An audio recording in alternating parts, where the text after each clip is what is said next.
My sister said that having a miscarriage was not a valid excuse. My sister told me that I'm never around for important things in her life, but each time was seriously just a series of unfortunate coincidences. Like for her graduation ceremony, I didn't expect to get stung by a bee on the way to the stadium. If I wasn't almost dying from the bee sting, I would have gladly gone. Instead of understanding my situation, my sister got angry and refused to speak to me for a month. This time, my younger sister had a wedding coming up and I was super excited to go, but 2 weeks before the wedding, I suddenly got a miscarriage. I was out at the mall with my husband when my body suddenly experienced severe cramps. I tried rushing towards the bathroom and sat there bleeding my guts out. My husband rushed me to the hospital, where we received the news of the miscarriage. I was seriously devastated and spent a few days grieving before letting my mom know that I wasn't going to be able to go to the wedding. My mom tried to speak to my sister about the situation gently, asking her to be understanding and to give space for me to grieve. My sister absolutely lost her cool and spammed my phone with calls and messages in the middle of the night until I picked up. She immediately yelled at me, saying, "This is my wedding, not some family dinner you and your husband can just skip." I apologized weakly, but I was too exhausted and asked her to understand. I started crying into my pillow,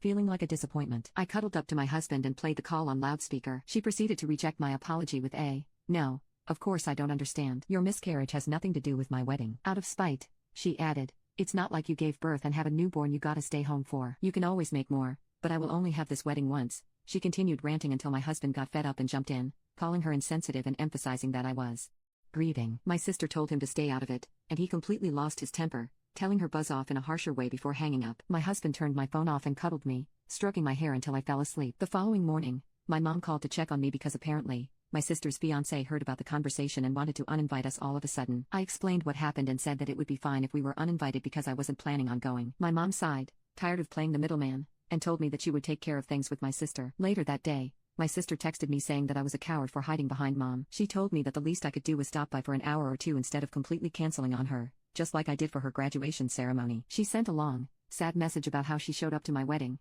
so it's seriously horrible that I wasn't going to show up for hers. At this point, I realized that there was no winning against my sister. I finally gave in, and despite being completely mentally unfit to go out, I agreed to stop by for the ceremony. But I explained how I would definitely not be at the reception. Instead of being thankful, she said, "All this drama just for you to show up anyway." I groaned and told my husband that we were going to the wedding after all, and he was equally not happy with the decision. On the day of the wedding, I asked my sister if I could sit in the back just to be nearer to the bathrooms in case of emergencies, and she told me no because the seats were arranged so that important family members would be closest to the stage. But midway through, I was seriously struggling. My body was cramping up excessively. It wasn't until I noticed a bit of blood dripping down my leg that I asked my husband to walk me out to the bathroom. Seeing the trail of blood on the floor, my mom rushed into the bathroom to help me out. I spent the rest of the ceremony crying and bleeding out excess tissue from the miscarriage. By the time I was finished bleeding out my guts, the ceremony was completed, and my husband rushed me to the hospital to make sure that everything was okay. My sister called us while we were resting at the hospital, saying that I was a horrible person for ditching the ceremony and causing a scene. She told me that she hated how everyone's attention was on how I was doing instead of on how expensive her wedding reception looks. I was done with her silliness and told her that I sincerely pray that she will never go through the things I went through today, and how even after giving her my best effort to show up,